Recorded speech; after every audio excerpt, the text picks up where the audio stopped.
Hi, Mrs Mala Subramaniam from Madurai. அதாவது மகாபரிவாளை பார்க்கறதுக்கு நிறைய பேர் ஒரு வாட்டி காஞ்சிபுரத்தில் அவர் மடத்தில் உட்காந்துட்டு இருக்கும்போது வரிசையாக நிறையா பேர் வந்துட்டு இருந்தாப்பா. ஒருத்தரும் அவளுடைய குறைகளை சொல்லி உன்ன பிள்ளை பேர் பாக்கியம் இல்லை, கல்யாண பாக்கியம் இல்லை, தனவரவு, பணம் பிரச்சனைகள் எல்லாத்தையும் சொல்லி அவள் எல்லாருமே கேட்டுட்டு இருந்தா. அப்போ வந்துட்டு ஒரு வயசான ஒருத்தி பாட்டி அவள் வந்தா. அவள் வந்துட்டு இன்னைக்கு பெரியவா மனசே ரொம்ப கஷ்டமாக இருக்குது, ஆற்றுல எதை தொட்டாலும் பிரச்சனை, என்ன எடுத்தாலும் ஒரு நல்ல காரியம் கூட நடக்க மாட்டேங்கிறது, நான் என்ன நினச்சாலும் அது கடைசியில் ஒரு பிரச்சனையாக தான் போய் முடியறது, பண வரதுலேயும் சரி, கல்யாணம் எதாவது நல்ல காரியங்கள் எதை தொட்டாலும் தடைபடுறது, இன்னைக்கு ரொம்ப மனசு சரியில்லை, இன்னைக்கு ஜீவிக்கவே இஷ்டமில்லை பெரியவா, ரொம்ப கஷ்டமாக இருக்குது பெரியவா, தான் என்ன மாதிரி ஒரு வழி சொல்லணும், நான் என்ன பண்ணணும்னு சொல்லுங்கோ அப்படின்னு சொல்கிறார். பெரியவா ஒரு நிமிஷம் அப்படியே யோசித்து அவளை பார்க்குறார்.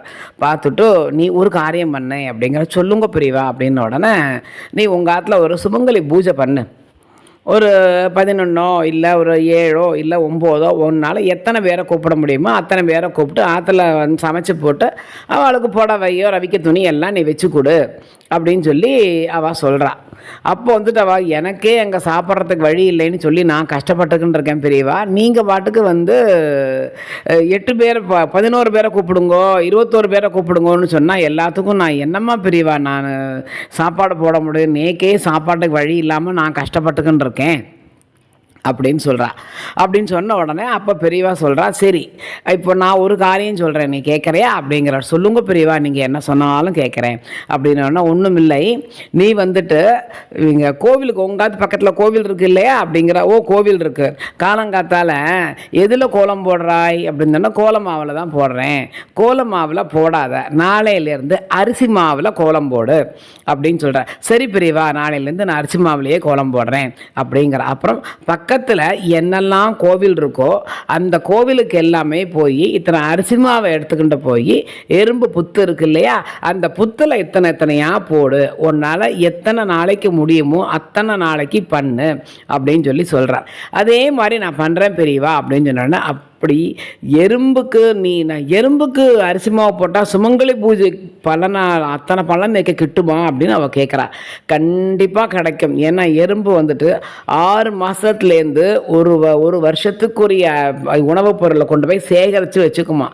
ஒரு வருஷத்துக்கு 6 மாதத்துக்கு சாப்பாட்டை போட்ட புண்ணியம் நமக்கு கிடைக்குமா. ஸோ அதனால் நீ வந்துட்டு அந்த எறும்புக்கு அரிசிமா கோவிலில் போய் எறும்பு புத்து இருந்தாலும் சரி, இல்லை பக்கத்தில் எங்கேயாவது எறும்பு புத்து இருந்தால் அதில் தாராளமாக போடு, கோவிலில் போய் போட்டால் இன்னும் உத்தமம் அப்படின்னு சொல்லி அவள்கிட்ட மகாபெரியவா சொன்னதா ஒரு கதை இருக்குது. அதே மாதிரி அவள் கோவிலாக போய் போடுறா. போயிட்டு 3 மாதத்துக்குள்ள அவளை அறியாதக்கு, அவளுக்கே தெரியாமல் அவள் உறவுக்காரர் மூலியமாக நிறைய பணவரவு வந்து ரொம்ப ரொம்ப அவள் சந்தோஷமாக வாழ்ந்ததாக ஒரு அர்த்தம். அவள் திரும்பியும் வந்து மகாபெரியவா இது பண்ணினதுக்கப்புறம் நான் உண்மையாகவே நிறைய சுமங்கலிகளை கூப்பிட்டு நான் அவளுக்கு எல்லாம் புடவை வச்சு கொடுத்து ரவிக்க துணி கொடுத்து அவளுக்கெல்லாம் நான் சாப்பாடு போட்டு அமைச்சேன். அந்த அளவுக்கு என்னை இப்போது பெரியவா சொன்ன காரியத்தை நான் பண்ணதுனால இப்போ நான் நன்னா இருக்கேன் அப்படின்னு வந்து திரும்பியும் ஆசீர்வாதம் வாங்கிட்டு அந்த பாட்டி போனாலாம். ஸோ அதனால் முடிஞ்ச வரைக்கும் நான் நிறையா பேர்கிட்ட சொல்லியிருக்கேன், நல்ல காரியங்களே நடக்க மாட்டேங்கிறது மாமி, தடைப்பட்ட போகிறது நிறையா பேர் எங்கள்கிட்ட வருத்தப்பட்டிருக்கா. இன்னைக்கு கூட அழுதா பாவம், வெள்ளிக்கிழமையாட்டு வருத்தப்படாதீங்கம்மான்னு நான் சொன்னேன். சுமங்கலி பூஜை பண்ண முடிஞ்சவா தயவு பண்ணி பண்ணுங்கோ. 3 பேர் இல்லை 5 பேர் இல்லை 7 பேர் இல்லை 9 பேர் இல்லை 11 பேர் ஒத்தப்படையில் என்னால் இத்தனை பேருக்கு முடியும் அப்படின்னா தாராளமாக பண்ணுங்கோ. அப்படி இல்லையா அரிசி மாவில் கோலம் போடுங்கோ, அரிசி மாவும் கோலமாவும் கலந்து ஒரு காலமும் போடாதீங்கோ சரியா. அரிசி மாவோட சேர்ந்து கோலமாவையும் தின்னுட்டு எறும்புகள் செத்து போயிடும்பா. ஸோ அதை பண்ண வேண்டாம். கோவில்லையோ இல்லை எறும்பு புத்து எங்கே இருக்கோ அந்த இடத்துல அரிசி மாவை வாங்கிட்டு போய் இத்தனை நன்னா போட்டு விடுங்கோ. அதை கண்டிப்பான முறையில் நீங்கள் நினச்ச காரியம் சித்தி அடையும். இது வந்துட்டு அவர் சொன்ன ஒரு சத்தியமான உண்மை. இது நடந்து திரும்பியும் அவரை வந்து பார்த்துட்டும் போயிருக்கா. ஸோ இந்த மாதிரி நீங்கள் பண்ணுங்கோ, கண்டிப்பான முறையில் நன்னா இருப்பேன். எல்லோரும் நன்னா இருங்கோ. நான் வேண்டிக்கிறேன். அரகர